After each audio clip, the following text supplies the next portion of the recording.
ये क्या कर रही हैं आप? पागल तो नहीं हो गई हैं? दिखाई नहीं दे रहा आपको?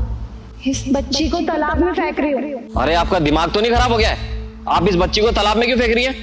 क्योंकि मुझे ये बच्ची नहीं चाहिए, इसीलिए मैं इसे तालाब में फेंक रही हूँ।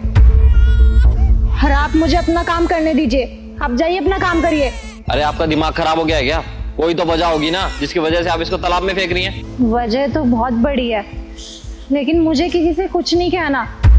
बस मैं जितना जल्दी ये काम करूं वही सही है, वरना उसके बाद मेरी हिम्मत नहीं होगी ये सब करने की।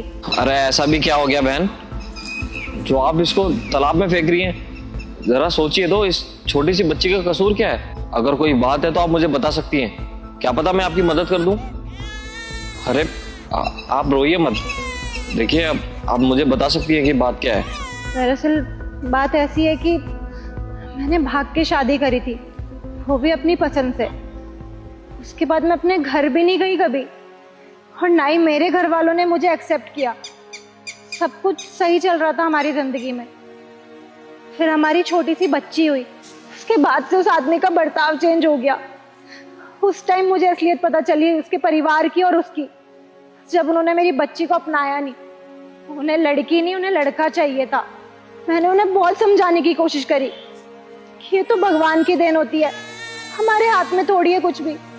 लेकिन उन्होंने सुना ही नहीं, ना ही बात मानी मेरी। उन्होंने मुझसे कहा कि इस बच्ची को कहीं छोड़ा या मार दे, क्योंकि ये जिंदा रही ना तो बड़े होके हमारे लिए बदनामी बनेगी, बोझ रहेगी हमारे सर पे। मैंने उन्हें बहुत समझाने की कोशिश करी, बहुत रोई, बहुत गिड़गिड़ाई, पर वो लोग नहीं माने।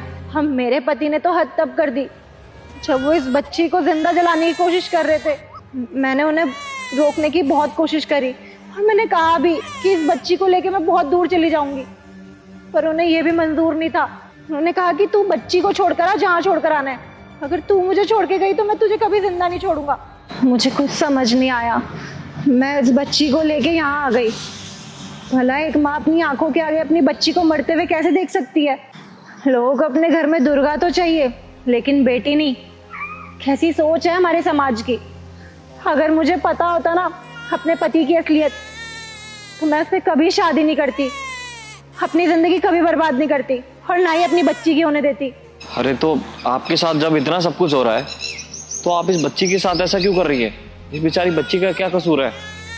आप एक काम कीजिए, अगर आपको ज्यादा ही तकलीफ है तो आप इस बच्ची को लेकर अपने घर पे चले जाइए, मायके में रहिए। भैया लगता है आपने सही से सुना नहीं। मैंने आपसे कहा ना कि मैंने भागकर शादी करी थी। अरे मैंने शादी के बाद अपने घर वालों से सारे नाते तोड़ दिए थे, तो मैं किस मुंह से उनके पास वापस जाऊंगी? देखिए वो आपके माँ बाप हैं, आपकी एक छोटी सी गलती की वजह से वो आपको जीवन भर छोड़ थोड़ी ना देंगे। अगर आप जाएंगी उनके पास और सब कुछ चीजें बताएंगी, वो आपकी तकलीफ समझेंगे और आपको माफ कर देंगे। वो ऐसा कभी नहीं हो सकता, क्योंकि उन्होंने मुझसे कहा था कि इस घर में कदम मत रखियो, और अगर कदम रखा भी ना तो हमारा मुंह देखेगी तू। मुझे कुछ समझ में नहीं आ रहा था, मैं इसीलिए यहाँ पर अपनी बच्ची को ले आई, क्योंकि जितनी आसानी से इसकी सांसें रुकेंगी उतना ही अच्छा है इसके लिए भी। बस ऊपर वाले से यही दुआ है कि इसे दोबारा धरती पर भेजे तो कभी लड़की बनाकर ना भेजे, लड़का बनाकर भेजे। अच्छा, तो इसका मतलब आपने सोच लिया है कि आप इस बच्ची को तालाब में फेंक देंगी? और कोई चारा भी नहीं है मेरे पास।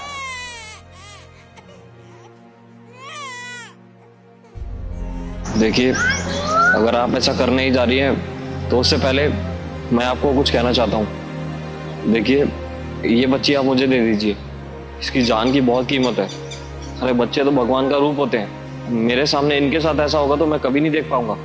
एक काम कीजिए, ये बच्ची आप मुझे दे दीजिए, मैं इसे पालूंगा। ये क्या बोल रहे हैं आप? अरे ये लड़की है, लड़की। और आज के जमाने में ना लड़कियों को कोई नहीं पालना चाहता, फिर आप मुझसे क्यों कह रहे हैं कि आप इसे पालेंगे? देखिए मेरी सोच औरों से अलग है, मैं बच्चियों को भगवान का रूप मानता हूँ। अरे लड़कियां तो लक्ष्मी का रूप होती हैं, और जब लक्ष्मी खुद चल के मेरे घर पे आ रही है तो मैं उसे मना कैसे कर सकता हूँ? लाइए इसे आप मुझे दीजिए। ठीक है भैया, शायद इसके नसीब में यही है, ये लीजिए। बस आपसे एक ही विनती है, इसे कभी मत पता चलने देना कि इसके माँ बाप बुज़दिल थे, इसे मरने के लिए छोड़ दिया।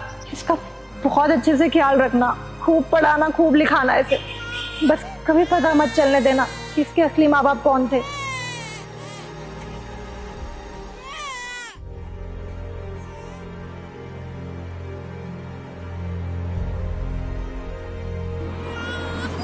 अरे बस बस। राहुल, ये बच्चा किसका है? पता नहीं अंकिता किसकी बच्ची है ये। पता नहीं मतलब? मतलब ये कि इसकी माँ वो पास में तालाब नहीं है, वहाँ इसको फेंकने जा रही थी। मैंने इसकी जान बचाकर इसको घर लाने का फैसला कर लिया। क्या? लेकिन इसकी माँ इसको मारना क्यों चाहती है? दरअसल उनके घर में बेटी नहीं चाहिए थी, एक बेटा चाहिए था, और इसीलिए वो उसको फेंकने जा रही थी। और इसमें उसकी माँ की भी कोई गलती नहीं थी, वो भी बेचारी बहुत मजबूर थी। इसलिए मैंने ये फैसला किया कि इस बच्ची को आज से हम ही पालेंगे, क्योंकि वैसे भी हमारी शादी को कितना ज़्यादा टाइम हो चुका है और हमारी अब तक कोई औलाद नहीं है। क्या पता भगवान का कोई इशारा ही हो ये।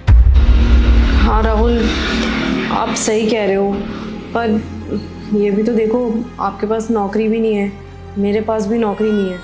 हम बच्चे का खर्चा कैसे उठा सकेंगे? घर का खर्चा ही बड़ी मुश्किल से चल रहा है, और आपको तो पता है ना बच्चे के कितने खर्चे होते हैं, तो कैसे होगा ये सब? देखो अंकिता, अब तो ये घर में आ गई है, अब धीरे धीरे सब कुछ मैनेज हो जाएगा अपने आप, तुम चिंता मत करो। अंकिता एक बार इसको पकड़ना। हाँ।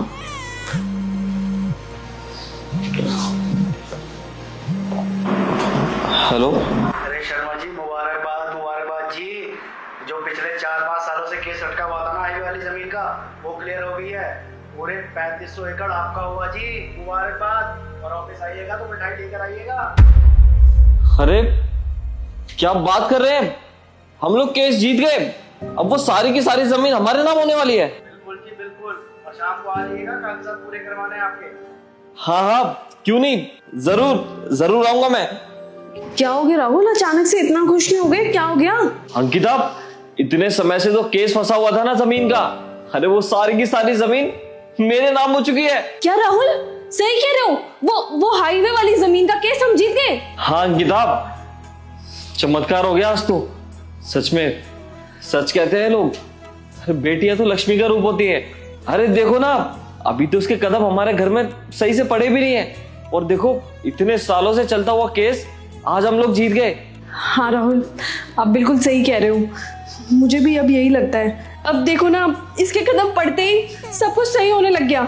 मुझे भी अब यही लगता है, ये बच्ची हमारे लिए बहुत शुभ है, और अब सब कुछ सही होगा। हम ना इसको कभी भी इसके असली माँ बाप की कमी नहीं होने देंगे। आज से हम ही इसके असली माँ बाप है, इसको किसी भी चीज़ की कमी नहीं होने देंगे। और अब तो मुझे ये भी लगता है, जो तुम्हारा बिजनेस लॉस में जा रहा था वो भी ठीक हो जाएगा। अब देखना, मैं इसको खूब पढ़ाऊंगी लिखाऊंगी, और इतना पढ़ाऊंगी लिखाऊंगी कि हर माँ बाप यही चाहेंगे कि उनके घर में बेटी ही हो। सब कहते हैं ना कि ऊपर वाले के घर में देर है अंधेर नहीं है। देखो ना, पहले औलाद नहीं थी और ना ही पैसे थे, और आज देखो इस बच्ची के कदम पड़ते ही हमारे पास सब कुछ है। सही कह रहे हो राहुल, धन्य हो भगवान का।